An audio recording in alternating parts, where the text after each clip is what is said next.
Good evening. शनिवार की शाम है और वीकेंड जो है हमेशा ये जब तक ये कोरोना नहीं था, कोरोना काल से पहले वीकेंड होता था घूमने फिरने के लिए। लोग परिवार के साथ, दोस्तों के साथ घूमने जाते थे। और जब चूंकि घूमने की बात है, वीकेंड पे हम बाहर नहीं जा रहे थे, इसलिए आज मैं अपने साथ लेके आया हूँ सचिन देव शर्मा को। इनका नाम मुझे काफी देर देख के ना सचिन देव बर्मन की याद आ जाती है। तो सचिन देव शर्मा जी जो है मेरठ के पास मवाना के रहने वाले हैं। बहुत ही मीठा बोलते हैं और मवाना शुगर्स का आपने नाम सुना होगा, तो मुझे लगता है कि कहीं ना कहीं वो जो है उनका मवाना का प्रभाव इनकी बोली के ऊपर है। मेरठ की बोली के विपरीत इनकी बोली बड़ी प्यारी है। Sachin SMS India private limited में डीजीएम एचआर हैं। और आज स्पेशली जो हम सचिन के साथ बात कर रहे हैं उसकी वजह ये है कि सचिन की एक किताब आई है, रासा नहीं रवासा। और ये किताब जो है एक यात्रा वृतांत है। यात्रा के ऊपर सचिन ने लिखा है और सचिन यात्रा के बारे में बहुत कुछ लिखते आए हैं। इन्होंने ब्लॉग वगैरह लिखे, इन्होंने आर्टिकल्स लिखे हैं, इनकी एक वेबसाइट है यात्रा से जुड़ी हुई, जिस सबके बारे में हम बात करेंगे। लेकिन चूंकि सचिन आदमी है एचआर के, तो मैं सोच रहा हूँ कि जो इनसे सबसे पहला सवाल पूछा जाए वही जो पिछले 16 साल के हर इंटरव्यू मुझसे पूछा गया। Sachin, can you tell me about yourself? नमस्कार दर्शकों।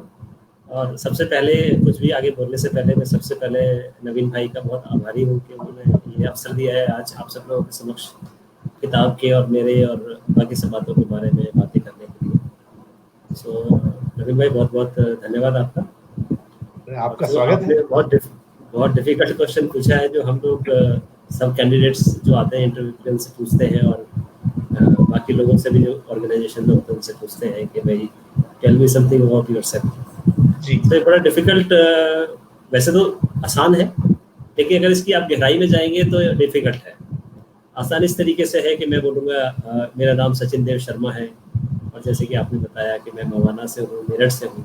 तो मेरठ का एक छोटा सा तहसील है, कस्बा है मवाना। जैसे आपने बोला कि शुगर बेल्ट है तो शुगर फैक्ट्री है और बाकी सब चीज़ें हैं, तो वहाँ से मैं बिलोंग करता हूँ। और मेरे फादर वहाँ पे पहले लेक्चरर रहे, फिर प्रिंसिपल भी रहे।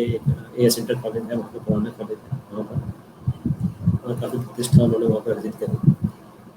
तो उनके संस्कार है जो आप बोल रहे हैं कि बहुत मीठा बोलता हूँ और आपको अच्छा लगता है मुझसे बात करना, तो उनके दिए हुए संस्कार हैं, तो उसी को लेकर के आगे चल रहा हूँ। तो वहाँ से मेरी एजुकेशन हुई मवाना से। मैंने वहाँ से 12th किया, 10th किया, ग्रेजुएशन भी उधर से किया एएस पीजी कॉलेज मवाना से। तो उसके बाद मैंने सोचा कि भाई क्या किया जाए।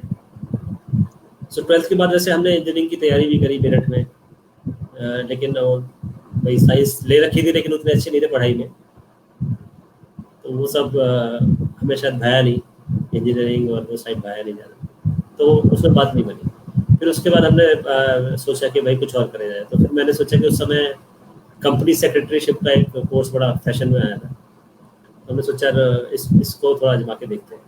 तो उसमें ट्राई किया, उसका एक फाउंडेशन कोर्स होता था वो भी किया, बट फिर लगा यार ये भी थोड़ा सा हमारे लिए it's not our cup of tea, तो वो भी फिर कहीं ना कहीं ऐसे ही हो गया। फिर अब सोचा कि भाई अब क्या किया जाए। फिर ध्यान में आया कि भाई एक कोर्स हुआ करता था मेरठ यूनिवर्सिटी में, शायद अभी भी होगा, advance diploma in personal management and industrial relation. तो वो इवनिंग कोर्स था 1 ईयर, तो और वो यूनिवर्सिटी कैंपस में ही था, तो उसकी एक बड़ी रेपुटेशन भी थी उस कोर्स की कि भाई यूनिवर्सिटी कैंपस में है, यूनिवर्सिटी के प्रोफेसर पढ़ाते हैं। और उसका एंट्रेंस हुआ करता था, तो एंट्रेंस मैंने दिया, उसमें हो भी गया। तो वही ऐसा कोई डिफिकल्ट नहीं था उसमें होना, इवनिंग कोर्स था। और ये था कि चूँकि पर्सनल मैनेजमेंट और इंडस्ट्रियल रिलेशन था, तो इंडस्ट्रियल रिलेशन के लिए आपके पास कुछ लीगल नॉलेज भी होनी चाहिए। तो उसको सोचते हुए देखते हुए हमने साथ में लॉ में एडमिशन भी ले लिया। तो साथ साथ वो भी करते रहे। वहाँ पे इवनिंग क्लास होती थी लॉ की भी, कभी गए कभी नहीं गए, बट कुल मिला के वो कर लिया दोनों कोर्स। तो बड़ा अच्छा वो समय था, स्टूडेंट लाइफ बड़ी अच्छी थी, बहुत घूमते थे, दोस्त थे और बड़ा मज़ा आता था उस समय। फिर लेकिन ये सब कर तो लिया, लेकिन उसके बाद भी नौकरी का कहीं कोई स्कोप नहीं दिखता था। कहीं ना कहीं हम लोग पाते थे कि यार हम कहीं ना कहीं पिछड़े हुए हैं नौकरी और एजुकेशन की दृष्टि से, तो क्या किया जाए। तो फिर ये हुआ कि यार अब शायद MBA ट्राई किया जाए, जैसे मैंने आपका भी आपके बारे में भी पढ़ा सुना है। MBA करा जाए तो फिर अभी ये भी सुनने में आता है कि भाई MBA तो बहुत लोग करते हैं और नौकरी नहीं मिलती है और ये है वो है। तो जो लोगों से बात करी तो कुछ दोस्तों ने सलाह दी कि भाई कैट की तैयारी की जाए। अब प्रश्न ये था कि वो बिल्ली के गले में घंटी, क्योंकि कैट था तो कैट बिल्ली के गले में घंटी कौन बांधेगा, तो वो एक प्रश्न था। तो उसकी कोशिश करी खूब, दिल्ली में आ गए। एक IMS उस समय एक कोचिंग इंस्टीट्यूट हुआ करता था बहुत फेमस, उसकी क्लासेस चलती थी सेंट कोलम्बस स्कूल में, जहाँ पे शाहरुख खान पढ़े हैं। जी जी, फेमस था सेंट कोलम्बस स्कूल। तो वहाँ पे हमारी इवनिंग क्लास होती थी, कोचिंग क्लासेस, तो वहाँ पे अटेंड करते थे, जाते थे। लेकिन चूंकि हम लोग दूसरे बैकग्राउंड से आए थे तो हमें बड़ा अजीब लगता था कि यार हम लोग इन लोगों के सामने बोल नहीं पाते हैं, प्रश्न नहीं कर पाते, टीचर्स से पूछ नहीं पाते हैं, तो एक झिझक सी रहती थी। हम लेकिन अपनी तरफ से कोशिश तो करते थे, बट फिर भी उन लोगों के बराबर आने में बहुत समय लगा। खैर फिर हमने ट्राई करा और भी टेस्ट दिए, मैट भी दिया और भी दिया।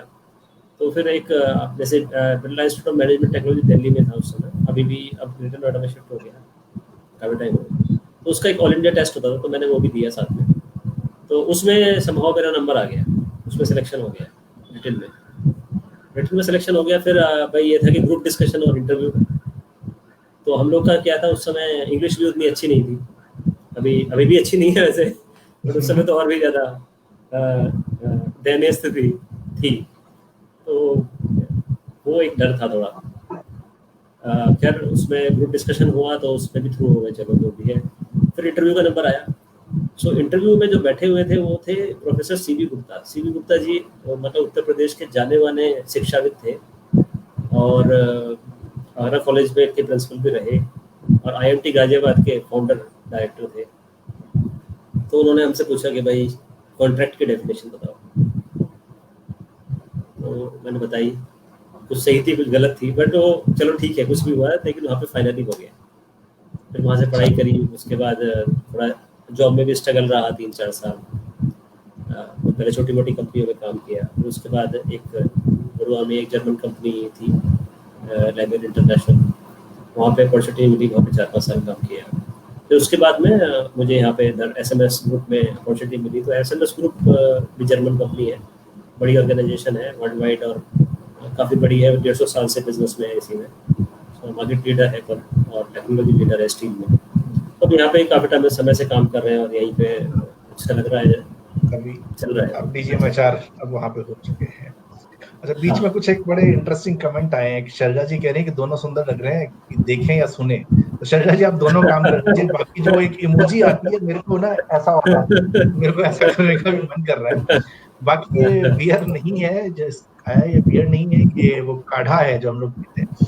और इसी के साथ एक कमेंट और है। सर स्वागत है आपका Sharma ji, thank you. Rahul Singh sir है रायपुर में, और उन्होंने पूछा है तीर्थ नहीं है केवल यात्रा। सर जो मैंने पढ़ा है ये यात्रा वृत्तांत ही है, लेकिन इससे मेरे को सचिन एक क्वेश्चन पूछता है कि आपने जो किताब लिखी है, अच्छा पहले तो किताब दिखाइए, फिर मैं आपको सवाल पूछता हूँ। किताब का कवर है, मैंने इमेज तो देखी थी।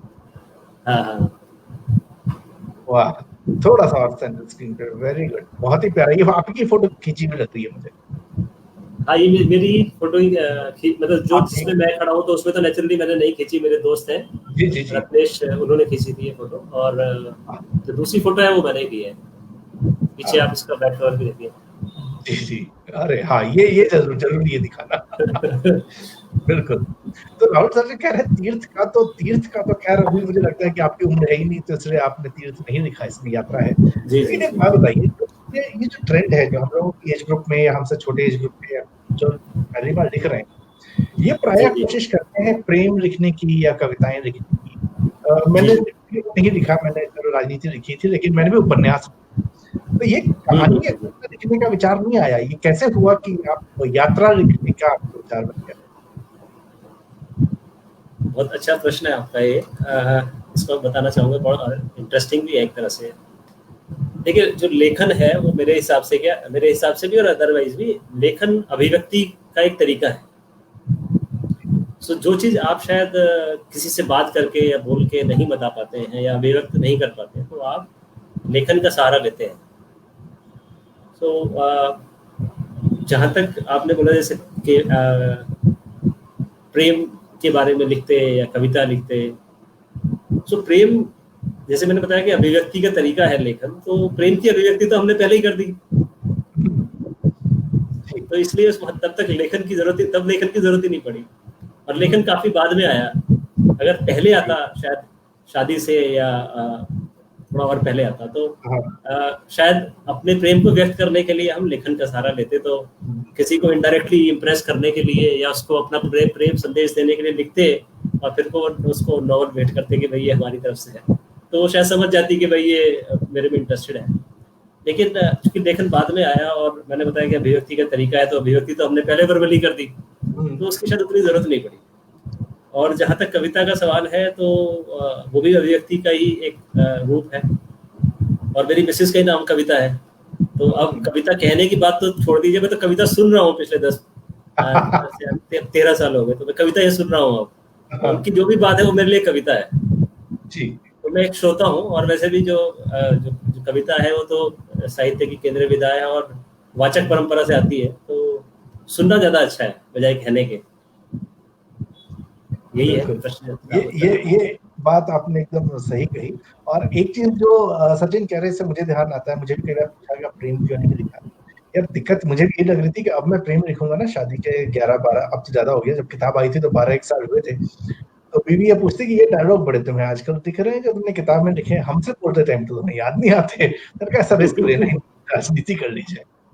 तो वापस अपन किताब पे आते हैं।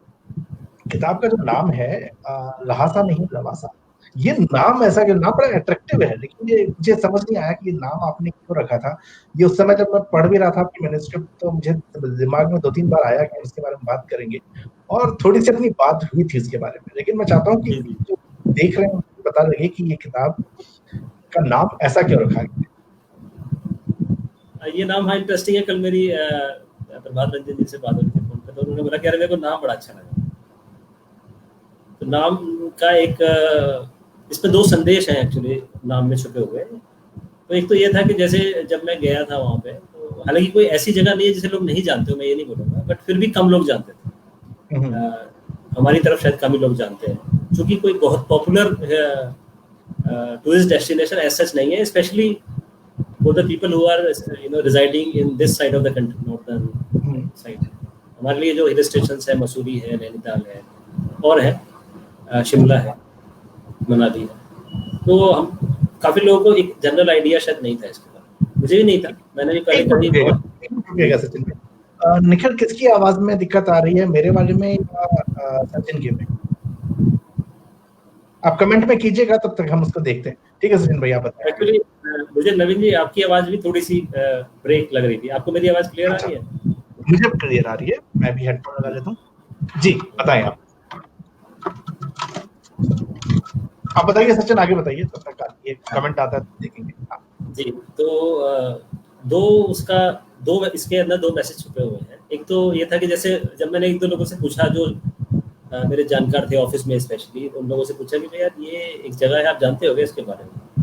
तो मैंने बोला कि भाई लवासा के बारे में आप जानते हो? उसने कहा नहीं, लहासा की बात कर रहे हैं क्या? तो वहां से मेरे को एक पॉइंट मिला, तो फिर मैंने उसको जवाब दिया कि भाई लहासा नहीं लवासा। तो कहीं से मेरे दिमाग में वो पिक कर लिया कि यार ये एक टाइटल हो सकता है। और फिर मैंने एक पेपर सबमिट किया था कुछ राइटिंग उसमें कंपटीशन में जयपुर में शायद, तो उसमें फिर मैंने यही टाइटल दे दिया उसको। फिर मैंने बाद में जब आज से करीब ऑलमोस्ट अब 1.5 साल से 2 साल होने वाले, मैंने जब फेसबुक पे पोस्ट लिखा था उस समय, तो मैंने यही लिखा था कि जो मेरी अगली किताब होगी उसका जो टाइटल यही होगा। अभी आप देख सकते हो, पीछे जाके देखेंगे तो आपको दिख जाएगी पोस्ट में, पुरानी हो गई। तो एक तो ये था रीजन। उसमें दूसरा एक ये भी था कि आजकल जो हम यात्रा वृत्तांत या यात्रा की बात करते हैं, तो उसमें अधिकतर आप देखते होंगे कि जो हिमालय क्षेत्रों में या दुर्गम स्थानों पे यात्रा बहुत लोग कर रहे हैं, सोलो ट्रिप भी कर रहे हैं, और कुछ लोग ग्रुप में जाकर भी करते हैं, और वो एक अच्छी विधा है, अच्छी बात है और करना चाहिए। लेकिन मेरे हिसाब से केवल वही एक तरीका नहीं है यात्रा करने का। यात्रा का एक दूसरा तरीका एक ये भी है कि हम लोग परिवार के साथ जाएं, परिवार के पॉइंट ऑफ व्यू से भी चीज़ों को देखें, उनको भी साथ में लेकर के जाएं, वो भी कुछ जाने समझें। और एक ये भी बात है कि being a corporate person we do not have much time.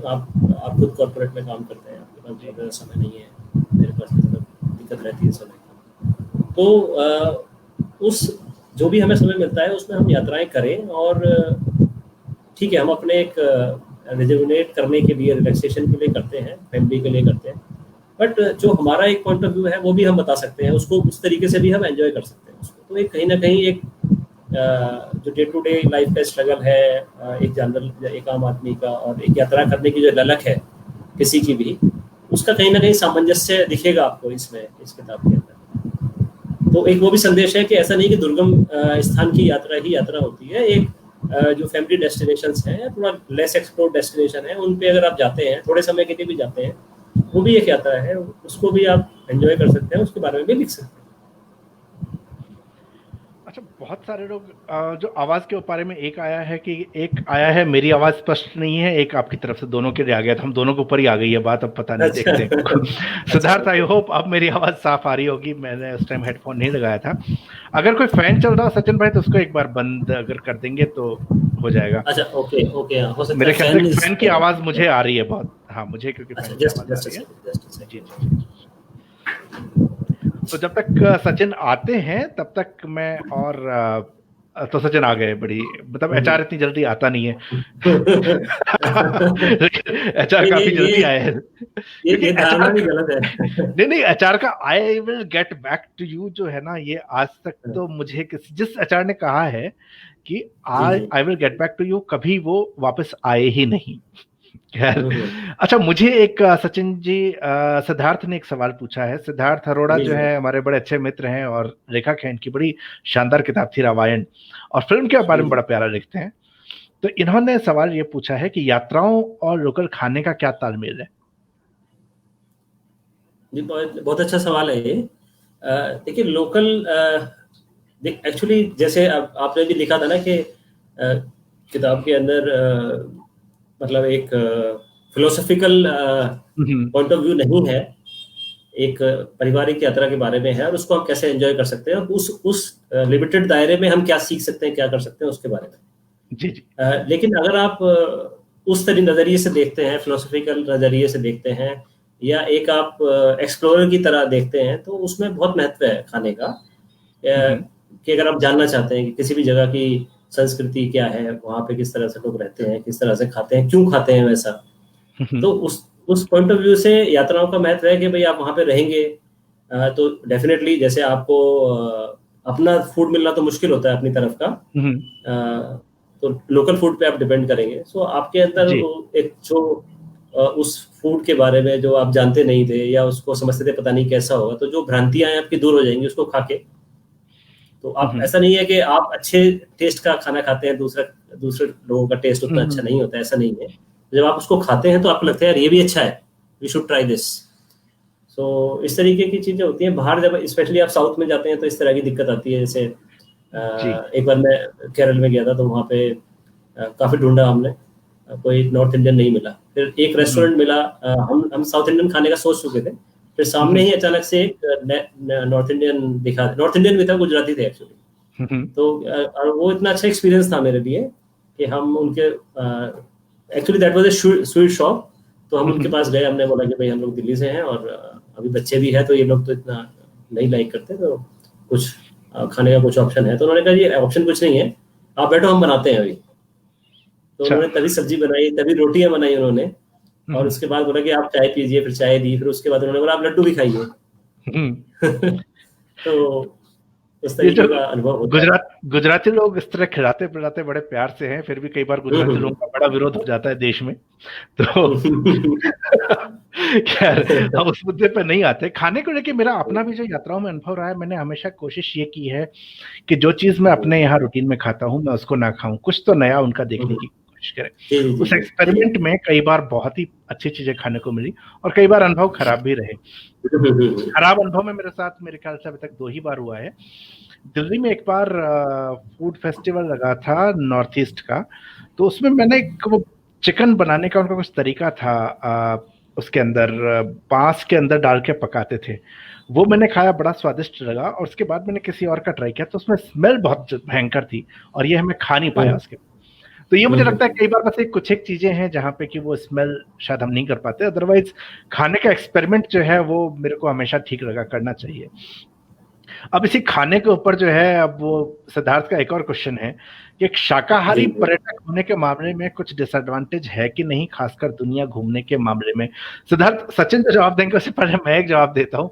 मुझे लगता है कि कई बार वेज जो हिंदुस्तानी नॉन वेजिटेरियन आदमी है, बाहर का नॉनवेज खाना उसके लिए भी इतना आसान नहीं है। एक तो जैसे चिकन हम खाते हैं, तो चिकन जिस तरह से मसालेदार खाते हैं, बाहर तो एकदम ब्लेंड होता है, वो उबाल के दे देते हैं, और पोर्क बहुत ज्यादा मिलता है। पोर्क कितना ज्यादा देते हैं वो, मैं जब अपने ऑफिस ऑक्सफोर्ड कई बार जाता हूँ तो होटल के नीचे जो रेस्टोरेंट है वहाँ पोर्क नाश्ते में मिलता है, और वो मेरे लिए खाना बड़ा मुश्किल काम है, मैं नहीं खा सकता। तो वहाँ पे फिर मैं फ्रूट्स ही खाता हूँ। तो इंटरेस्टिंगली इंडिया में मैं जितना चिकन ढूंढता हूँ, इंडिया से बाहर जाने के बाद मैं फ्रूट्स और इस तरह की चीजें ढूंढता हूँ ताकि मैं जो है वो खा सकूँ। सचिन, आप बताइए आपका क्या अनुभव है इस बारे में? जैसे आप बोला, मैं तो ये बोलूंगा कि शाकाहारी पर्यटक होने की बात तो बहुत दूर की है। शाकाहारी होकर के अपने शहर में खाने के भी ऑप्शन आजकल कम हो गए। और दूसरी बात ये है कि अगर मैं देखता हूँ, जैसे हम लोग किसी पार्टी में जाते हैं, स्पेशली काफी टाइम ऑफिस में भी ऐसा होता है कि मैं काफी टाइम अकेला होता हूँ शाकाहारी, और सब लोग कुछ ना कुछ नॉनवेज डिशेज वो मंगाते हैं, उसको एंजॉय कर रहे होते हैं, तो कोई समस्या नहीं होती है उससे। लेकिन कहीं ना कहीं आप अकेले पड़ जाते हो, तो वो एक समस्या है। और बाहर तो आप बाहर जाओगे, स्पेशली साउथ में जाओगे, तो वहाँ पे ऑप्शंस बहुत कम हो जाते हैं वेजिटेरियन फूड के। जैसे स्पेशली केरला में तो बहुत कम आपको मिलेगा। और इवन जैसे मैं अभी आंध्रा गया था जनवरी में, तो वहाँ पे भी ऑप्शंस कम है, फिर भी वहाँ पे है। लेकिन केरला में तो हार्डकोर नॉन वेजिटेरियन ट्रेंड एक है, और उसी चक्कर में मेरे को काफी, एक्चुअली ऐसा नहीं था कि कोई साउथ इंडियन हम लोग खाना नहीं चाहते, south Indian was okay because, लेकिन अपनी उस ट्रिप में हम लोग साउथ इंडियन काफी खा रहे थे, तो हमने सोचा कि यार नॉर्थ इंडियन मिल जाए तो अच्छा है। लेकिन मतलब साउथ इंडियन का भी विकल्प कम था, सारा नॉन वेजिटेरियन ही विकल्प था वहाँ पे। सो एक्चुअली वहाँ पे बहुत कोची में फेमस एक चेन है NFC, नौशाद द शेफ करके, ऐसी कुछ है, पूरा नाम तो मुझे याद नहीं आ रहा। तो बड़ी फेमस है वहाँ पे। मैंने मालाबार पराठा भी एंजॉय किया था वहाँ पे, वो अच्छा था। बट जब आप उसमें जाते हैं तो फीलिंग वही आती है, एक नॉन वेजिटेरियन वाली। तो आप वेजिटेरियन खाते हैं? मैं वेजिटेरियन हूँ जी। तो एक बार मुझे एक्सपीरियंस बताता हूँ, यहाँ दिल्ली का ही बताता हूँ मैं आपको, पर्यटक बाहर का छोड़ दीजिए। तो मेरे साथ के कलीग थे, हम लोग गए थे, हम कुछ काम से गए हुए थे, ऑफिस के काम से, दरियागंज वगैरह, तो हम 3 लोग थे। तो अब वो लोग नॉनवेज प्रेफर करते हैं, तो उन्होंने सोचा यार हम करीम के यहाँ जाएंगे, करीम पे खाएंगे। तो मैंने कहा भाई तुम ठीक है चलो, फिर क्या करेंगे। तो मैं भी चला गया साथ में। तो मैंने तो वहाँ पे दाल रोटी ली, और वो भी मैं खा नहीं पाया, और उन्होंने अपना नॉनवेज एंजॉय किया। तो मतलब वो चैलेंजेस खाने के टर्म में मुझे कम लगता है। मेरे को लगता है कि आप अकेले पड़ जाते हो काफी टाइम, क्योंकि आजकल लोगों की प्रेफरेंस ज्यादातर नॉनवेज की तरफ हो रही है। ठीक है। अब मुझे और बाहर चैलेंज बढ़ जाता है, जैसे आप अपने नेटिव से या अपने टाउन से बाहर जाओगे तो वो चैलेंज बढ़ जाता है, क्योंकि आपको ये पता भी नहीं होता कि वेजिटेरियन कहाँ मिलेगा। हाँ, ये एक समस्या होती है। अच्छा, एक चीज खाने का ही मेरा एक और सवाल है, उससे पहले सिद्धार्थ का एक क्वेश्चन और आया। भारतीय पर्यटन और विदेशी पर्यटन में बेसिक फर्क आप क्या देखते हैं? ये सवाल उन्होंने हम दोनों से किया है, मेरे पास अभी आंसर नहीं, मैं सोचूंगा जब तक आप आंसर देंगे। आज फायरिंग रेंज पे आप। विदेशी पर्यटन में बेसिक फर्क क्या है, ये सवाल आप दोनों से है। देखिए, विदेशी पर्यटन पे मैं ज्यादा टिप्पणी नहीं करूंगा, क्योंकि मैंने विदेशी पर्यटन करा नहीं है। मैं अपने देश में ही घुमा हूँ। तो इसमें जो फर्क क्या होगा, एक तो खाने पीने का बहुत बड़ा फर्क होगा जो मुझे लगता है। और बाहर जाने के लिए एक ये भी देखिए, आप देश के अंदर आप यहाँ पे आपको ट्रांसपोर्ट के बहुत सारे ऑप्शंस आपको मिल जाएंगे, ट्रेन है, बस है, और भी कुछ जुगाड़ करके आप लोग ट्रैवल कर सकते हैं। बट बाहर जाने के लिए आपके पास या तो एयर ट्रैवल का सहारा है, और मेनली वही एक एयर ट्रैवल का ही है, तो वो एक्सपेंसिव पड़ता है आपको काफ़ी, क्योंकि उसका टिकट और वो सब चीज़ें हैं, तो वो आपको एक्सपेंसिव पड़ेगा। फिर होटल्स आपको बाहर कितना भी सस्ता हो, वो भी महंगा होगा भारत के हिसाब से। कुछ देश हैं जहाँ पे आपको सस्ता मिल सकता है, जैसे फिलीपींस हो गया या वियतनाम हो गया, तो उस कंट्रीज में आपको थोड़ा सस्ता मिल सकता है। मलेशिया हो गया, थाईलैंड हो गया, उधर थोड़ा सस्ता ऑप्शन मिल सकते हैं। बट फिर भी वो इंडिया में घूमने से तो महंगा होगा ही। देखिए अगर आप जुगाड़ू होंगे ना, मैं लंदन में 1700 रुपए में रुका हुआ हूँ पर नाइट।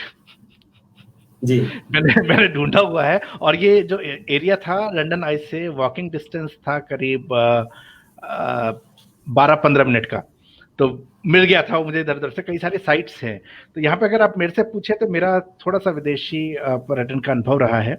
हाँ, जाना जो आपने कहा वो ट्रेवल के पॉइंट ऑफ व्यू से सिद्धार्थ, तो वाकई थोड़ा महंगा रहता है, लेकिन वहां जाने के बाद जो एक चीज मुझे लगती है, लोकल ट्रेवल, आप पैदल बहुत घूम सकते हैं। मुझे कम से कम ये यूरोपियन कंट्रीज में और इन सब में लगता है कि टेम्परेचर ऐसा होता है कि आप पैदल बहुत घूम सकते हैं, लेकिन जो टूरिस्ट प्लेसेस हैं वहां पे ठग ऐसे ही मिलते हैं जैसे ठग हमारे यहाँ है। तो घूम फिर के जो है कुछ चीजें इधर प्लस इधर माइनस सब कुछ एक जैसा ही होता हुआ दिखता है मुझे।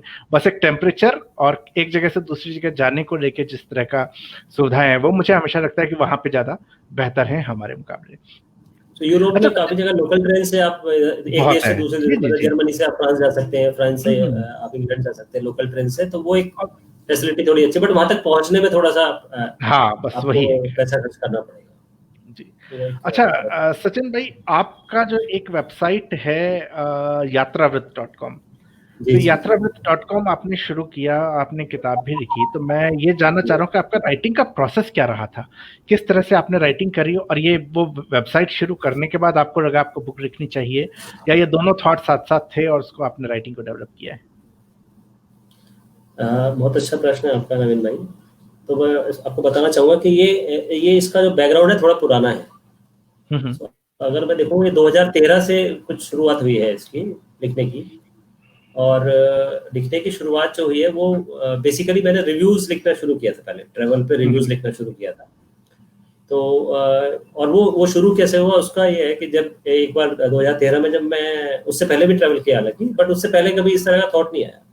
2013 में मैं जब केरल गया था, तो वहाँ पे एक रिजॉर्ट में मैं रुका था, तो उस रिजॉर्ट को ऑफ कोर्स रिव्यू वगैरह हम लोग पढ़ते हैं जाने से पहले और देखते हैं भी कौन सा चीप एंड बेस्ट रिजॉर्ट है। तो उसमें मैं रुका, मुझे बड़ा अच्छा लगा वो, और अच्छी फैसिलिटी भी थी उसमें। अगर वेबसाइट के हिसाब से देखें तो सो कॉल्ड 4 स्टार टाइप था वो, और उस समय के हिसाब से उसका जो पर डे कुछ किराया वगैरह था वो भी ठीक था फैमिली के हिसाब से, और अच्छी जगह था। तो मैं वहाँ पे गया तो मुझे अच्छा लगा यार, बड़ा अच्छा है, और मुझे लगा कि यार इतने पैसे में इतना अच्छा मिलना तो बहुत अच्छा है। तो मुझे लगा कि किसी के रिव्यू लिखने से या किसी के लिखने से, किसी के ओपिनियन देने से मेरे को फायदा हुआ है, तो अगर मैं घूमता हूँ तो मेरे घूमने से, मेरे विचारों से भी दूसरे को फायदा होना चाहिए। तो मतलब it was like giving back. तो ये स्टार्ट तो वहीं से हुआ। फिर मैंने जो है रिव्यूज लिखना शुरू करा, ट्रिप एडवाइजर वगैरह पे हैं अभी भी काफी सारे, तो अभी भी लिखता हूँ मैं, जब जाता हूँ तो रेगुलरली लिखता हूँ उसको।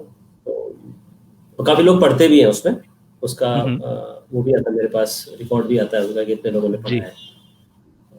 तो वो सब उधर से शुरू हुआ है। तो फिर काफी टाइम तक ये रिव्यू राइटिंग और वो सब चलता रहा जी। फिर उसके बाद 2015 लास्ट में मैं जो है ऐसी, हम गए थे, मेरे दोस्त हैं शायद विनय जैन हो सकते जुड़े हो अभी यहाँ पे, वो रहते हैं चंडीगढ़ में।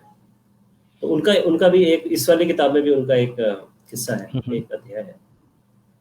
तो उनके पास में गया था, तो वहाँ पे मतलब, हालांकि चंडीगढ़ तो मैं पहले भी गया था, ऐसी बात नहीं है, लेकिन कसौली का भी हमारा प्लान बना था, कसौली हम लोग घूम के आए थे।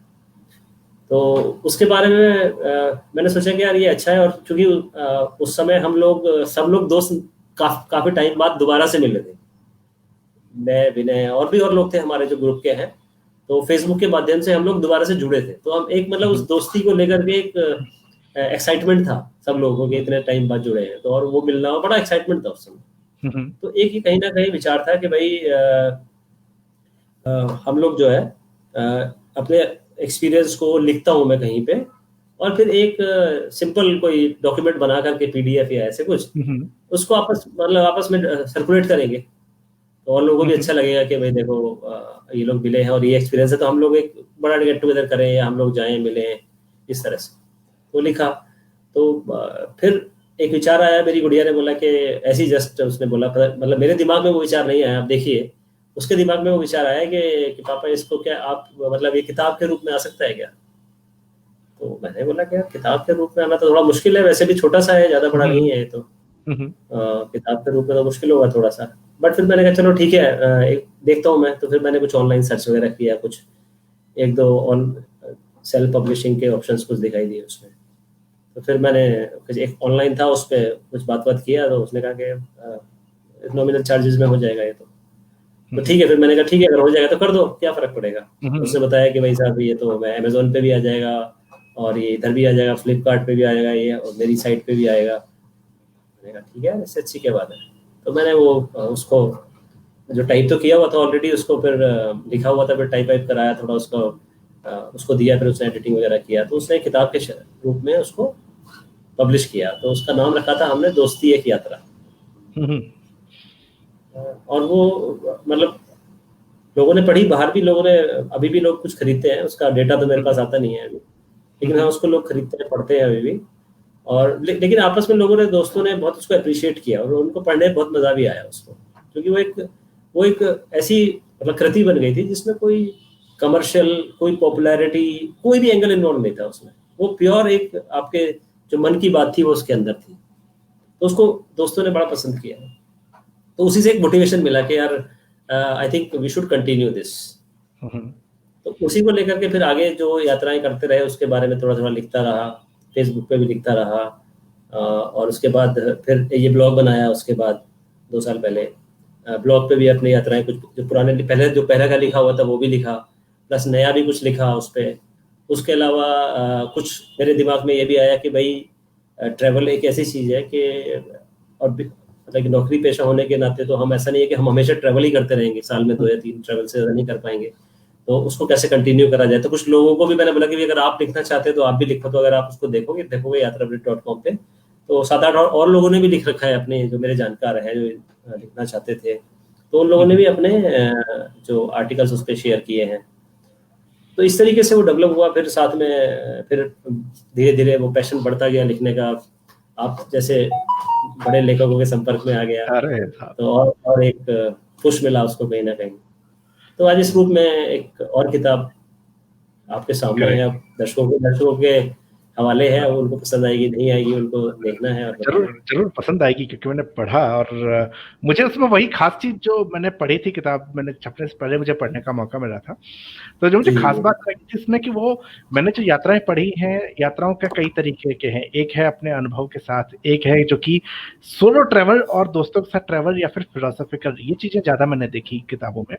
यहाँ पे कि भारत में लोग परिवार के साथ बहुत घूमते हैं और उसके बारे में आपको ज्यादा तो सचिन ने उस एंगल को उसमें बड़ा अच्छे से कवर किया है कि अगर आप अपने परिवार के साथ घूमना चाहते हैं, और जब परिवार के साथ, क्योंकि उन्होंने यात्राएं परिवार के साथ की हैं और फिर उसका वर्णन उसके अंदर है, तो वो एक बड़ी खूबसूरत सी चीज है। मैं आपके से अगले सवाल पे आता हूँ, उससे पहले 1-2 सवाल मेरे लिए आए हैं, तो मैं जरा उसका जवाब दे देता हूँ। तो अवनीश भाई, मेरी अगली किताब कब आएगी? अवनीश, आज सचिन की किताब की बात हो रही है, इसलिए मैं आज अपनी किताब की कोई बात नहीं करूंगा।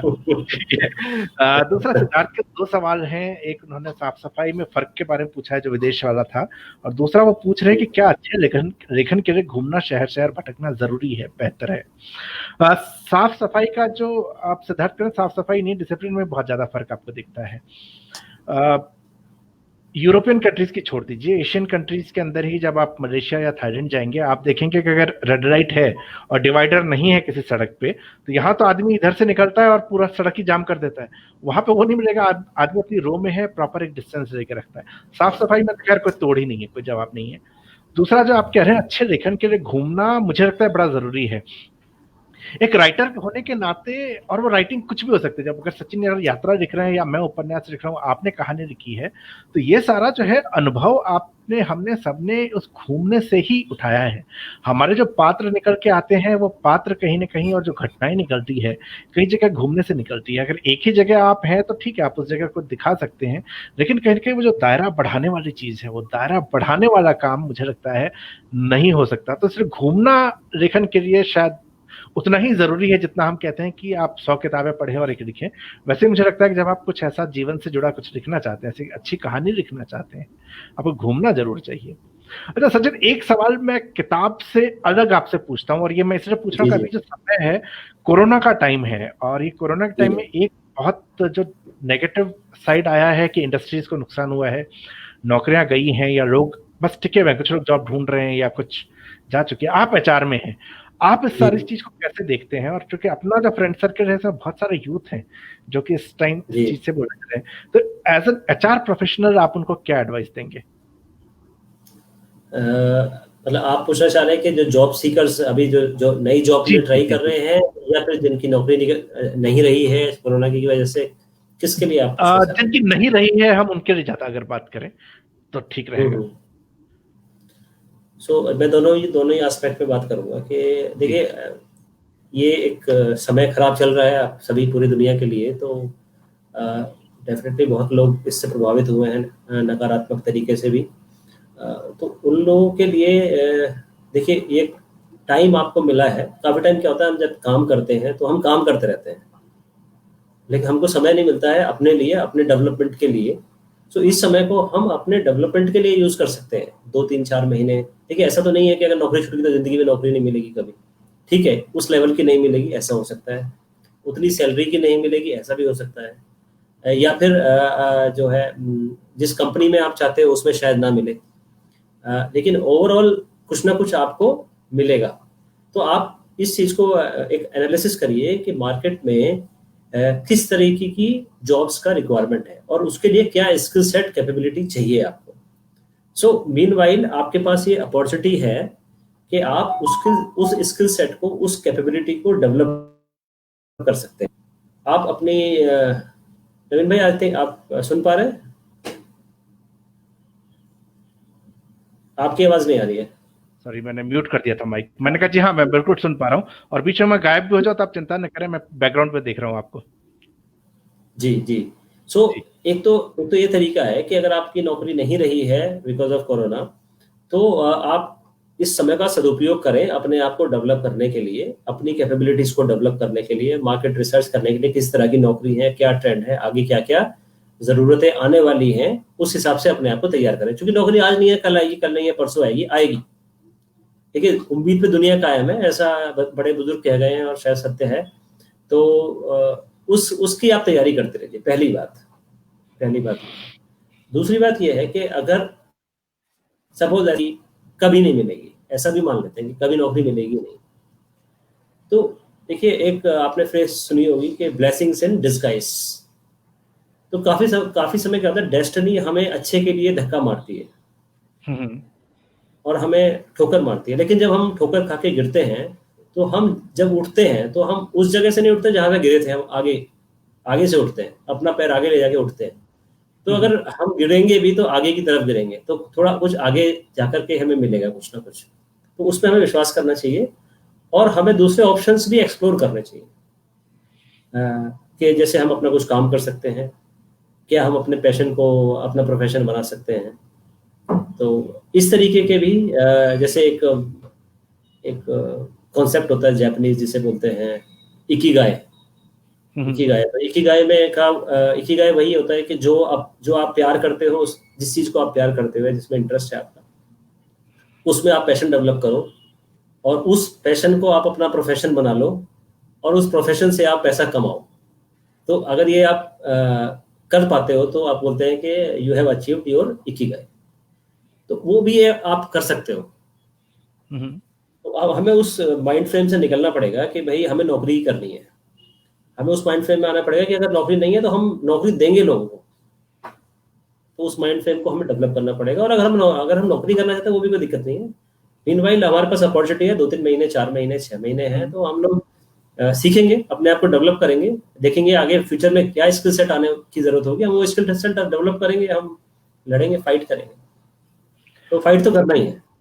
तो सचिन भाई जो शॉर्ट में कह रहे हैं वो ये है कि आपदा में अवसर आपको खोजना जरूर पड़ेगा, और ये बहुत सही बात है कि आपको अपने स्किल सेट को डेवलप करना पड़ेगा। सबके साथ होता है, हम लोगों की भी सैलरी कट हुई है, लेकिन ये समय जो है यहाँ पे आप अगर खुद को मजबूत रखें और नई चीजें सीखें, ये थोड़ा सा समय खुद को मजबूत रखना है, नई चीजों को सीख के आप निश्चित तौर पे आगे बढ़ सकते हैं। अच्छा सचिन भाई, एक बात बताइए, एचआर के बारे में ये कहा जाता है कि वो लोग जो है सबसे अच्छा काम जो करते होता है रंगोली बनाना, तो आपको भी रंगोली बनानी आती है क्या?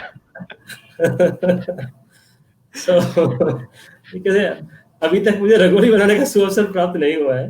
अच्छा। और शायद नहीं भी होगा। लेकिन हाँ, रंगोली बनाना, मैं इसको रंगोली बनाना नहीं बोलूंगा, मैं इसको बोलूंगा ये सिंबॉलिक है। जो एक फेमस हो गई है फ्रेज, ये सिंबॉलिक है।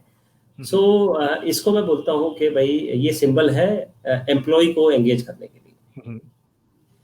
सो एम्प्लॉय एंगेजमेंट के लिए रंगोली बनाना मतलब रंगोली बनाने का मतलब है कि लोगों को इन्वॉल्व करना, एक फेस्टिवल के बहाने एक स्पिरिट देना कि we are together, we are one as a company, as an organisation, and we have to achieve the vision of the organisation together. So वो एक एंगेज करने की एक्टिविटी है, और इस तरह की और बहुत सारी एक्टिविटी हो सकती हैं और होती हैं, और मैं अपने यहाँ पे इम्प्लीमेंट करता हूँ, करता भी हूँ। तो अभी बल्कि मैं आपको बताना चाहूँगा कि कल ही मेरी ऑर्गेनाइजेशन में हमने नवीन भाई का लेक्चर कराया था। बहुत दिनों से प्लान था बट वो हो नहीं पाया, और एक ये संयोग है कि कल उनका हमारे यहाँ था और आज वो मेरा अपने यहाँ पे लाइव सेशन कर रहे हैं, ये एक संयोग है। तो वर्क लाइफ बैलेंस पे नवीन भाई ने बड़ा अच्छा एक कल लेक्चर दिया था हमारे ऑर्गेनाइजेशन में। बहुत लोगों ने, मतलब मैं अपना एक्सपेक्ट भी नहीं कर रहा था, करीब 350 से ज़्यादा एम्प्लॉयज़ ने अटेंड किया था। तो वो भी एक एम्प्लॉय एंगेजमेंट एक्टिविटी है कि लोगों को ये बताना कि भाई इस समय में जो डिफिकल्ट टाइम है उसमें कैसे आपको अपने अंदर पॉजिटिविटी पैदा करनी है। और ऐसी बहुत सारी एक्टिविटीज हम लोग अपने यहाँ पे कराते रहते हैं, और कंपनीज भी कराती हैं। जैसे हमने फैंसी ड्रेस कंपटीशन कराया वर्चुअली, हमने मैराथन कराया हर वर्चुअल जैसे ये आपका मेडिटेशन का भी कराया, और भी बहुत सारे चीजें कराई, और सब ऑर्गेनाइजेशन करा रही हैं। Because at the end of the day you have to make your employee engaged, and so that he can focus on the work and he can give his best. जी, अच्छा, तो ये जो है रंगोली का दोस्तों मतलब ये है कि इस रंगोली का मैसेज छुपा हुआ ये है, संगठन में ही शक्ति है, तो इकट्ठे रहें, साथ मिलकर काम करें, बी टुगेदर, वर्क टुगेदर। एक बड़ा आपके अच्छा सा कमेंट आया कि ऑफिस में सुबह सुबह सबसे सुंदर अचार वाले रखते हैं, सबसे ज्यादा तैयार होके आते हैं। क्या ये बताइए कि मेरा मानना ये है कि अगर जिस लाइव में ऋचा झा का कमेंट ना आए तो वो लाइव नहीं है। लाइव नहीं है, ठीक है ना। सो अच्छा, उनके आने से ये हो गया कि हमारा जो लाइव है मतलब लाइव की कैटेगरी में आ गया है, मतलब तो फिर वो बातचीत रहता है। तो ऋचा झा सर्टिफाइड हो चुका है ये, ऐसा हम उसको कह देंगे, ठीक है। अच्छा सिद्धार्थ एक क्वेश्चन और पूछ रहे हैं, तो मेरे से क्वेश्चन सिद्धार्थ के है इस बार। ये पूछ रहे हैं कि पर्यटक होने के नाते हमारी जिम्मेदारियां क्या हैं, ऐसा क्या है जो हमें कहीं घूमते वक्त ध्यान रखनी चाहिए। और ये आपने चूंकि सभी चैप्टर का आपने बहुत सारी जगहों के लिखे हैं, तो ये बताता है आप कितनी जगह घूमे हुए हैं। तो आप वाकई बहुत अच्छा सवाल है। आपको क्या लगता है किसके बारे में, एक पर्यटक के नाते हमें क्या करना चाहिए? देखिए, पर्यटक होने के नाते सबसे बड़ी बात है, जो सबसे पहले है कि हमें वहाँ पे जहाँ पे भी हम घूमने जाते हैं, हम किसी हिल स्टेशन पे घूमने क्यों जाते हैं या किसी नेचुरल जगह पे घूमने क्यों जाते हैं? क्योंकि वहाँ पे नेचुरल रिसोर्सेज है, वो सुंदर जगह है, वहाँ पे पेड़ है, पहाड़ है, नदियां हैं, तो हम इसलिए वहाँ पे घूमने जाते हैं। लेकिन जब हम घूमने जाते हैं तो क्या है कि जिस चीज को हम देखने जाते हैं हम उसी को नुकसान पहुंचाते हैं। हम कुछ खाया रैपर उधर ही फेंक दिया, कहीं पे भी हमने स्पिट कर दिया, और जो भी मतलब जितने भी या फिर और तरह से पोल्यूट किया उसको, या फिर जैसे कुछ लोग जैसे बीचेस पे जाते हैं तो वहाँ पे ड्रिंक करके बोतलें वहीं डाल दी बीच पे ही, और वो काफी टाइम बहुत लोगों को हर्ट भी कर देती हैं। कांच, टूटा हुआ कांच अगर पता ही नहीं चलता है रेत में तो काफी बार पैर में लग जाता है लोगों के, तो बहुत दिक्कत है। तो ये इस चीज का हमें बहुत ध्यान रखना है, और हमें ये भी ध्यान रखना है कि जो वहाँ का काफी जगह जो एम्प्लॉयमेंट है वो हमारे पे डिपेंड करता है जी। तो हम वहाँ पे जाकर के उस प्रवृत्ति से बचें कि हमें छोटी छोटी चीजों पे नेगोशिएट करना है, हम उन सब चीजों से बचें। हम देखें कि कोई हमें लूटे ना, ये बात तो हमें इंश्योर करना है, बट ऐसा भी ना करें कि हम जिसका जो डिजर्विंग है, जो देना बनता है, वो हम ना दें उसको। तो वो भी एक बहुत बड़ी चीज है। अगर देखिए, अगर आप गोवा में जाओगे तो गोवा में इतना कुछ है, बट वहाँ पे कोई भी आपको अलाउ नहीं करेगा, ना तो खुद वो लोग गंदगी फैलाते हैं, ना किसी को फैलाने देते हैं। और वहाँ पे आपको कोई भी बेगर नहीं दिखेगा गोवा में, वहाँ पे कोई बेगर नहीं दिखेगा आपको। अच्छा, ये मैंने नोटिस नहीं किया। गोवा 3 बार गया लेकिन मैंने कभी नोटिस नहीं की ये चीज।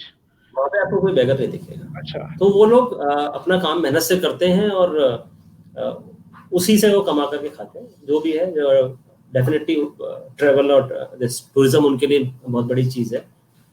और भी जगह साउथ में भी इस तरह का है कि वो ना गंदगी फैलाते हैं ना फैलाने देते हैं।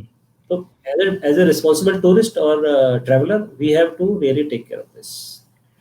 बिल्कुल जैसा जैसा शहर हम अपना देखना चाहते हैं, जैसा हम अपना घर देखना चाहते हैं, जब हम टूरिस्ट होके जा रहे हैं हमें उस शहर को भी उसी तरीके से रखना चाहिए जैसे हम अपना शहर देखना चाहते हैं। जी जी। अच्छा सर, इस किताब में जो आपने कई सारी जगहों के बारे में बताया है और यहाँ पे बहुत सारी जगह जो है, लवासा एक अलग सा है, बाकी जगहों पे कई बार लोग गए होंगे, लेकिन आपने, जब मैं उत्तराखंड की बात करूं तो वाया कोटद्वार लोग बहुत आगे जाते हैं, आपने कोटद्वार का भी इसमें जिक्र किया, जिसकी जबकि उसका जिक्र कम होता है। ऐसे कई सारे चैप्टर्स हैं, आपके हिसाब से कौन सा चैप्टर आपको सबसे ज्यादा पसंद है आपकी इस किताब में? मेरे लिए तो सभी यात्राएं मेरी अच्छी रही और मैं सबको एंजॉय करता हूँ, लेकिन जो ये लवासा की जो यात्रा है ये इम्पोर्टेंट है मेरे लिए। इम्पोर्टेंट इस तरीके से है कि हालांकि कोई बहुत बड़ी बात नहीं बोलूंगा मैं इसको, लेकिन ये एक ड्रीम कम ट्रू की तरह था मेरे लिए, क्योंकि मैं इसको मतलब बहुत पहले मैंने उसमें लिखा भी है, किताब में लिखा है कि कभी शायद किसी अखबार में देखा था मैंने और सोचा था कि ये तो परियो जैसी जगह है, कहीं विदेश की है क्या, इस तरह की कुछ लाइन थी उसमें है किताब में। तो और मतलब मैं काफी दिनों से प्लान कर रहा था, लेकिन ये समझ में नहीं आ रहा था कि हमारा ऑफिस भी है वहाँ पे पुणे में, लेकिन जब ऑफिस के काम से जाते हैं तो बहुत व्यस्त हो जाते हैं उसमें, फिर कुछ आपको टाइम मिल नहीं पाता है। और चूंकि थोड़ा डिस्टेंस प्लेस है, 70 किलोमीटर के आसपास पड़ता है, वैसे 35 किलोमीटर है, लेकिन अगर आप दूसरे छोर पे हो तो फिर आपको ज्यादा लगेगा, पूरा शहर पार करके आपको जाना पड़ेगा। तो वो उस तरीके का समय में नहीं मिल पाता है आपको ऑफिशियल ट्रैवल में तो किसी भी तरीके से। बट मेरे को समझ में आता कि जाएंगे कैसे, कब जाएंगे, कैसे जाएंगे, मतलब कोई प्लान उस तरीके से नहीं बन रहा था। मैं पहले गया था एक बार, शिरडी वगैरह गया था मैं पहले, तो औरंगाबाद होके गया था, तो तभी भी कुछ इस तरह का बन नहीं पाया, हालांकि वो पुरानी बात है। तो ये समझ में नहीं आता, लेकिन वो अचानक से ऐसे बना कि मेरे जो मित्र हैं, शायद अभी हो सकता है हो भी, रत्नेश सक्सेना नोएडा में रहते हो, तो उनका ट्रांसफर हो गया था वहाँ पे पुणे, तो उन्होंने मुझसे बोला कि यार तुम आ जाओ। मेरे बचपन के, मेरे स्कूल के टाइम के दोस्त हैं वो, तो जून में आने का उनका आग्रह था, तो मैंने कहा भाई जून में तो थोड़ा जल्दी भी हो जाएगा, प्लस आप लोग सेटल हो जाओ, फिर उसके बाद देखते हैं। तो फिर लगा कि भाई चलो न्यू ईयर पे जाएंगे, देखेंगे। तो वो अचानक से प्रोग्राम बन गया, और तब भी लवासा का कहीं दिमाग में नहीं आता, बट फिर वो बनते बनते बन गया प्रोग्राम। तो वहाँ पे हम लोग गए और वो उसके साथ गए, तो उसका एक अलग अलग आनंद था इतने पुराने दोस्त के साथ। और बहुत टाइम बाद हम लोग मिले थे, उससे पहले 1-2 बार हमारी मुलाकात हुई थी, बट वो आत्मीयता तो कहीं शुरू से ही बनी हुई थी, वो कभी भंग नहीं हुई बीच में। लेकिन जो पुरानी बातें सारी बैठ करके करना, वो एक जो क्वालिटी टाइम मिल पाना, वो सब कभी नहीं हो पा रहा था, लेकिन वो हुआ, और वो इतनी अच्छी तरह हुआ कि मतलब मैं आपको बता रहा हूँ कि उसी ट्रैवल में हम लोग गोवा गए थे। अच्छा। बट गोवा का उसमें वृत्तांत नहीं है किताब में, उसी ट्रैवल में गए थे। तो जब हम गोवा पहुंच गए, मतलब हम 7-8 दिन तो पुणे में रहे उसके साथ, और हम घूमे फिरे उधर और बड़ा एंजॉय किया और चीज़ों के बारे में जाना समझा घूमे। लेकिन जब हम गोवा गए तो हमको बड़ा बोरिंग लगा, तो मेरी मिसेस कहने लगी कि भाई ये तो बड़ा बोरिंग लग रहा है। तो मैंने कहा ऐसे ही, अब क्या कर सकते हैं। तो इससे साबित ये होता है कि जगह की एक इम्पोर्टेंस अपनी होती है, बट लोगों की अपनी एक इम्पोर्टेंस होती है। बिल्कुल। सो अगर आप उनके साथ जाते हो तो आप किसी भी जगह पे एंजॉय करते हो। अगर आप मतलब केवल ठीक है। और दूसरी बार हम गोवा गए थे तो शायद वो भी एक फैक्टर था कहीं ना कहीं, बट हम उतना जितना एंजॉय हमने वहाँ पे किया, लवासा में, पूना में, शिरडी हम घूम करके आए, इधर पूरे पुणे में घूमे, तो वो एक अलग अलग आनंद था उस चीज़ का, और वो सबसे आनंद वाली यात्रा थी। और बाकी तो सभी यात्राएं अच्छी हैं, जमटा की भी अच्छी है, और जयपुर की जैसे आपने बताया कि आपने उसमें लिखा भी था उन्होंने कि परकोटे से बाहर का जयपुर है, तो लोग ज़्यादातर किलों की और फोर्ट्स की और महलों की बात करते हैं। तो मैंने तो वो एक अलग, कल भी मेरी बात हो रही थी किसी से इसी बारे में, तो मैंने उनको बताया था कि इसमें थोड़ा सा डिफरेंट है। अच्छा, आपने पीछे शिरडी का जिक्र किया था, और एक सवाल ऋषिकेश सर का है। आप जानते होंगे सर बहुत वरिष्ठ कथाकार हैं, बहुत ही शानदार कथाकार। नमस्कार कर रहा हूं मैं। और उनका उपन्यास है अग्निरीख, बहुत ही शानदार उपन्यास है, अभी जो लेटेस्ट आया था। कल सर से मुझे मिलने का मौका भी मिलने वाला है, तो कल फिर उसके बारे में और बात करेंगे। सर का एक क्वेश्चन है कि तीर्थ स्थलों के बारे में आपकी राय क्या है? ये तीर्थ स्थलों के बारे में राय हमारी, और मेरी पर्सनल राय बहुत अच्छी है, हमें जाना चाहिए, और मैं जाता हूँ। और जैसे कि अगर आप इस किताब को भी देखेंगे तो जैसे कोटद्वार एक पहाड़ी कस्बा तो है ही, उत्तराखंड का शुरुआती है, और बहुत उसका कोटद्वार का महत्व ही वहाँ पे जो सिद्ध बली का मंदिर है उसकी वजह से है। तो वहाँ पे सिद्ध बली सिद्धपीठ है और वहाँ पे लोग जाते हैं, आसपास के लोग काफ़ी जाते हैं और दूर से भी लोग जाते हैं। तो मेरा ये हमेशा एक पॉइंट रहता है कि मैं जिस भी जगह पे जाऊँ, मैं सबसे पहले वहाँ का जो मेन टेम्पल है मैं उधर जाऊँ। अच्छा। तो मैं बता रहा हूँ आपको कि जैसे पुणे लवासा गया, तो लवासा में तो कोई टेम्पल नहीं है, वो तो एक हिल स्टेशन टाइप है, वो भी अल्ट्रा मॉडर्न और नया है। लेकिन पुणे में जब मैं गया तो, और मैं उसके बाद भी गया हूँ पुणे, तो वहाँ पे एक बहुत प्रसिद्ध मंदिर है दगड़ू शेठ हलवाई का, जो बहुत प्राचीन है। तो मैं वहाँ पे गया, पहले भी गया और अभी मैं फरवरी में गया था पुणे में, तब भी गया। मैं ऑफिस के काम से गया था और टाइम भी नहीं था, बट फिर भी मैं शाम को 8 बजे होटल से निकल के गया वहाँ पे कि मुझे जाना ही है। तो मैं उधर भी गया। जब जो वृत्तांत में है उधर, तब भी हम लोग गए थे। उस समय हालांकि दर्शन करने में बड़ी दिक्कत हो रही थी, बट फिर भी हम लोग करके आए थे, जितना भी संभव हो पाया हम करके आए। उसके बाद जैसे अभी हम लोग जनवरी में मैं गया था आंध्र प्रदेश, तो विशाखापट्टनम गए थे हम लोग। तो विशाखापट्टनम में सिमाचलम टेम्पल है, मैंने पहले लाइव में भी उसके बारे में पूरा काफी विस्तार से बताया है। तो वो भी बहुत प्राचीन है, मतलब इतना पौराणिक कथा है जो भक्त प्रहलाद की और उससे रिलेटेड वरा लक्ष्मी अवतार, वरा लक्ष्मी नरसिंह अवतार जो है भगवान का। तो मेरा मतलब ये प्रायोरिटी था कि वहां तो जाना ही है, कहीं जाना होगा नहीं होगा वो तो बात की बात है, बट यहाँ हमें जाना ही है। तो तीर्थ स्थलों का तो बहुत महत्व है, हमारी संस्कृति को जीवित, इन्हीं तीर्थ स्थलों ने हमारी संस्कृति को जीवित रखा हुआ है। और शंकराचार्य ने धर्मों की स्थापना ही इसलिए करी थी कि जो हमारी संस्कृति के गेटवेज हैं। तो अगर कोई भी हमारी संस्कृति को नष्ट भ्रष्ट करना चाहेगा तो पहले इन किलों को जीत करके आना पड़ेगा। तो इनका तो हमारी संस्कृति, भारतीय संस्कृति में बहुत महत्व है। तो मुझे लगता है कि तीर्थ का सिर्फ संस्कृति तो खैर एक बहुत ही महत्वपूर्ण एस्पेक्ट है ही, क्योंकि वहीं से तीर्थ स्थल बने, लेकिन साथ ही साथ मुझे लगता है कि इकोनॉमी के पॉइंट ऑफ व्यू से भी तीर्थ स्थलों का बड़ा महत्व है। जिस तरह से गोवा पार्टी जाने वाले लोगों के लिए एक बिजनेस का हब बनता है, वैसे अगर हरिद्वार को देखें तो हरिद्वार जो है वो ज्यादा तीर्थ के यात्रियों की वजह से वहां पे बहुत सारा बिजनेस चलता है। तो इकोनॉमी के पॉइंट ऑफ व्यू से भी ये बड़ा ही इंटरेस्टिंग है। तो सत्यम पूछ रहे हैं कि घुमक्कड़ के घूमने और किसी तीर्थ यात्री के जैसे यात्रा करने में कितना और क्या मूलभूत फर्क है। और साथ में एक और क्वेश्चन सिद्धार्थ का आया है। सिद्धार्थ मेरे क्लासमेट रहे हैं, ये पूछ रहे हैं कि how do you manage to get such long leaves to travel. Siddharth HR में है भाई, अपनी तरह सेल्स मार्केटिंग में नहीं है। जी, तो आप सत्यम को और सिद्धार्थ के दोनों का क्वेश्चन का आप जरा आंसर दें। मैं दोनों के क्वेश्चन का, तो पहले सिद्धार्थ को देते हैं। सिद्धार्थ देखिए, ऐसा है कि हम लोग का मल्टीनेशनल ऑर्गेनाइजेशन है और यूरोपियन कंपनी है, तो 5 डे वर्किंग तो ऐसे ही रहता है। दूसरी बात कि हम लोग as an organisation work life balance को प्रमोट करते हैं। तो जैसे मैंने बताया, कल भी हमने नवीन भाई का लेक्चर कराया था वर्क लाइफ बैलेंस पे, तो उसको हम लोग प्रमोट करते हैं। ये कंपनी का एक पॉलिसी और कल्चर है कंपनी का, स्पेशली एसएमएस ग्रुप का वर्क लाइफ बैलेंस को लेकर के कल्चर है। तो हम लोगों को एनकरेज करते हैं कि आप अपनी पेड लीव अवेल कीजिए, ये आपके लिए जरूरी है। जब आपको पूरे साल मेहनत से काम करना है तो आपके लिए जरूरी है कि आप रिलैक्स हो, रिजुवनेट हो। तो ये एक तरह से हम लोगों को एनकरेज करते हैं, ऐसा नहीं कि हम रोकते हैं उनको, हम लोग एनकरेज करते हैं कि आप छुट्टी लीजिए।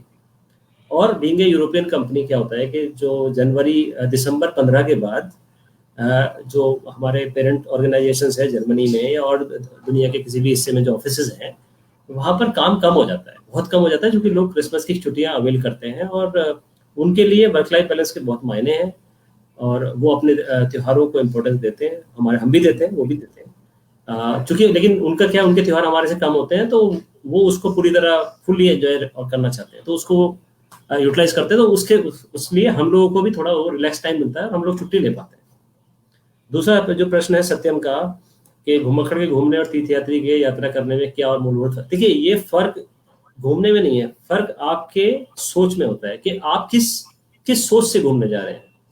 अगर आप किसी जगह का या किसी देश का सोशल जो उसका सेटअप है उसको जानना चाहते हैं, आप उसके खान पान को जानना चाहते हैं, उसकी संस्कृति को जानना चाहते हैं, तो एक घुमक्कड़ की तरह के आप वहाँ पे बैठ गए, किसी से बातें करी, कभी 1 दिन रुके, कहीं पे 4 दिन रुके, तो उस तरीके से घूमना अच्छा है।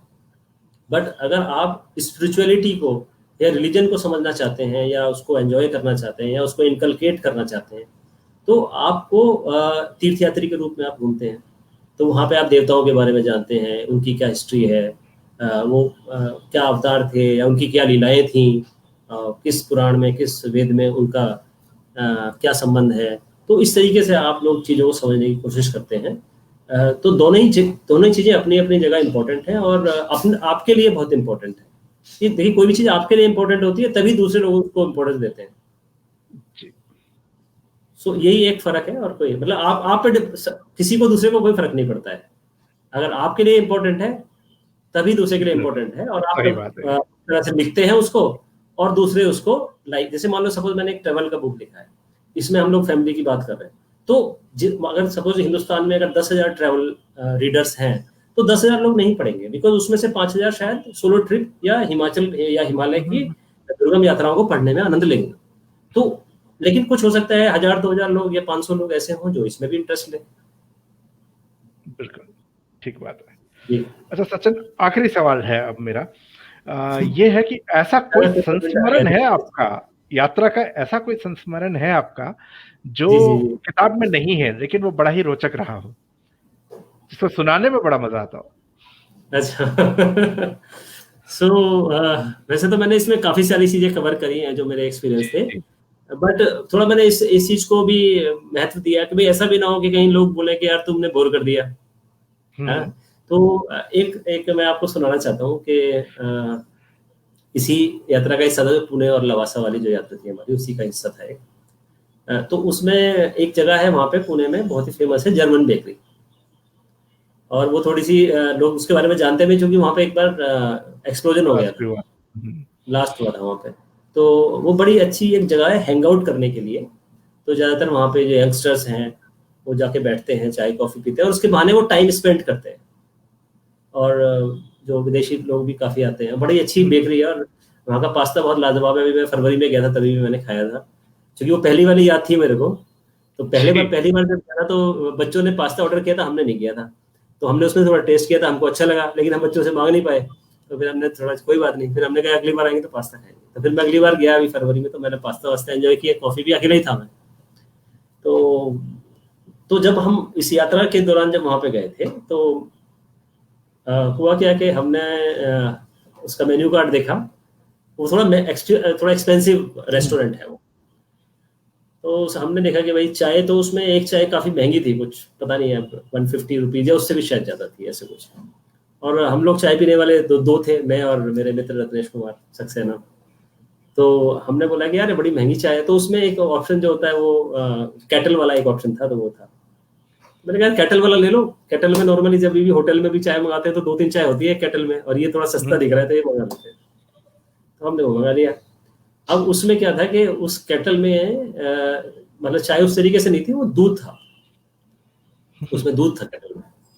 तो वो टी बैग्स वगैरह थे उस टाइप से। तो अब हमने चाय बनाई तो 2 चाय बन गई उससे। अब 2 चाय बन गई तो, लेकिन अब 2 चाय हमने पी भी ली, बट हमको लग रहा था यार ये चाय पी ली हमने और इतनी महंगी चाय ऑर्डर करी और साला फिर भी दूध बच रहा है इसमें, तो क्या किया जाए। तो अब वो लोग भाई आसपास तो जो वेटर्स थे वो थे वहाँ पे, वो हमारी तरफ देख भी रहे थे कि यार ये क्या सोच रहे हैं।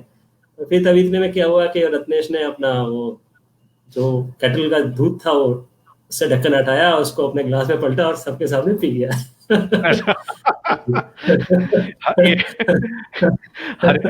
मेरे साथ शुरू में ऐसा होता था कि खैर चाय का तो नहीं रहा, लेकिन शुरू के दिनों में 2004-5 के आसपास की बात है, जब जॉब शुरू की थी, तो कोल्ड ड्रिंक मंगाया जाता था। 30 और 60 ml के साथ कोल्ड ड्रिंक आती थी, और कोल्ड ड्रिंक बच जाती थी। तो मुझे लगता था कोल्ड ड्रिंक कैसे वेस्ट नहीं होनी चाहिए, तो इसके लिए 30 ml और मंगा लिया जाए। तो हम वो कोल्ड ड्रिंक खत्म करने के लिए 30 ml और मंगा लिया करते थे। वो एक हंसी मजाक वाला किस्सा था जी। सचिन, और thank you very much. 5 days काम करते हो, हमसे ज्यादा काम काहे करवाते हो। ये आरोप एचआर पे नहीं लगाऊंगा, ये ऋचा के बॉस की दिक्कत है। फिर यहाँ एचआर वाले कभी कि हाँ आप 5 दिन से ज्यादा काम करें, क्योंकि एचआर खुद 5 बजे चला जाता है तो उसको पता नहीं होता। नहीं ऐसा, ये आप गलत आप विचार कर रहे हो। हाँ, मैं उम्मीद कर रहा हूँ मेरे ऑफिस का कोई एचआर का व्यक्ति ना देख रहा हो इसे। सचिन, बड़ा अच्छा रहा बात करके, और हमने आज काफी लंबी बात की, मुझे अंदाजा नहीं लगा कि 1 घंटा हमने बात कर ली है इसके बारे में। तो सभी लोगों को आज हम बात कर रहे थे सचिन के साथ, और सचिन की किताब आई है जो बीच में आई, दोबारा हम बताते हैं, रहासा नहीं रवासा। ये एक यात्रा वृतांत है, हिंदी में से आई है सचिन की किताब, और अब ये अमेजन पे भी है, फ्लिपकार्ट पे मैंने नहीं देखा, पर अमेजन पे किताब जरूर आ चुकी है। तो वहां से आपको प्राइम पे है, तो प्राइम है तो इसलिए आपको कुरियर का पैसा भी नहीं देना है, तो ये भी एक प्लस पॉइंट है। तो आप किताब मंगाएं, और किताब का प्राइस 125 रुपए सचिन अभी जी। किताब की कीमत भी बहुत कम है, मतलब जो चाय सचिन ने वहां पे मंगाई थी 150 रुपए की सिंगल चाय, उससे कम दाम में आपको जो है ये 5 या 6 शहर है ना आपके उसमें, 5 शहर तो ज्यादा, 6 है शहर उसमें, लेकिन 5 चैप्टर 5। जर्मन बेकरी में 150 रुपए की एक चाय पियेंगे, 125 रुपए में या आप 6 शहर घूमेंगे एक किताब से। तो ये एक आपको जो है बहुत बड़ा प्लस पॉइंट है। और आगे जो कमेंट इसके ऊपर आया है कविता जी का, जो सचिन की वाइफ है, तो मैं उस कमेंट के बारे में कुछ भी नहीं कहूंगा। ये आपको देखिएगा कि मेरे को पता नहीं था कविता देख रही है, वरना मैं सीक्रेट बाहर नहीं निकालता कि 5 बजे ऑफिस से HR के लोग चले जाते हैं। Thank you very much Sachin. मेरे ख्याल से एक बार आप किताब, क्योंकि आप मार्केटिंग वाले के एक शो में हैं, तो आप एक बार किताब दोबारा दिखा के, और आपको भी ये कहना चाहिए कि मेरी किताब खरीदी जाए। जी जी बिल्कुल, और आप इसको अपना प्यार दीजिए किताब को। आप देख पा रहे थे जी, इसका कवर भी बहुत प्यारा लगा है, मेरे को कुछ कॉम्प्लीमेंट भी मिले हैं कवर को लेकर के। फिर एक बार दोबारा सो आप इसको अपना भरपूर प्यार दीजिए। आई थिंक आपको निराश नहीं करेगी किताब ये। आपको सबसे बढ़िया बात इसका यही है कि ये एक आम आदमी की यात्रा है, तो इसमें आप अपने आप को महसूस करोगे, और आपको एक गुदगुद आएगी कि हाँ मेरे साथ भी ऐसे ही हुआ, तो आप उससे कनेक्ट कर पाओगे, तो आपको अच्छा लगेगा पढ़ के। एक रिलैक्स फील करेंगे आप, एक अच्छा फील करेंगे उसको पढ़ के। ये मैं आपको भरोसा दिलाने की कोशिश करूंगा जी। Thank you very much Sachin. और चूंकि कविता का सवाल जो है, कल संडे है, अच्छा है अगर कुछ डंडे वंडे पड़े तो आप कल आराम करके वापस जा सकते हैं, लेकिन मुझे, हाँ, मैं माफी चाहता हूँ कि मैंने सीक्रेट बता दिया यहाँ पे। तो आप सभी का जो लोग साथ में जुड़े, बहुत बहुत धन्यवाद। सचिन की किताब पढ़ें, और सिर्फ हमने यात्रा की नहीं, जो मेरे को लगता है कि जो एक और यात्रा के अलावा हमने बात की थी, चूंकि किताब के बारे में सेशन था तो हमने वो बात की, लेकिन जो सबसे जरूरी चीज सचिन ने कही, और इस समय क्योंकि यूथ बहुत सारे हैं मेरी फ्रेंड लिस्ट में, ये जो टाइम है, अगर आप जॉब में हैं, अगर आपको लगता है कि जॉब में कुछ चैलेंजेस चल रहे हैं, कहीं की जॉब छूट गई है, तो आपको इस चीज का हमेशा ध्यान रखना चाहिए कि ये मौका है जहां पे कि आप अपने स्किल्स को डेवलप कर सकते हैं और आप और स्ट्रांग हो सकते हैं। जी सचिन।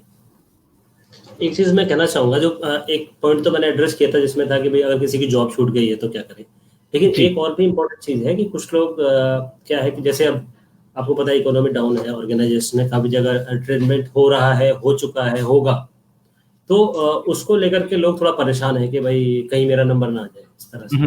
तो नंबर तो किसी का भी आ सकता है, उसमें तो कोई दोहराई नहीं है, लेकिन आप उस परिस्थिति से घबराए ना। आप ये देखें कि मैं किस ऑर्गेनाइजेशन को किस तरीके से मैं वैल्यू एडिशन कर सकता हूँ। आप एडिशनल रिस्पॉन्सिबिलिटी लेने की कोशिश करें, मेहनत से काम करें, और मतलब do your best, leave the rest. So tension में ना जाए, पूरी मेहनत से काम करें।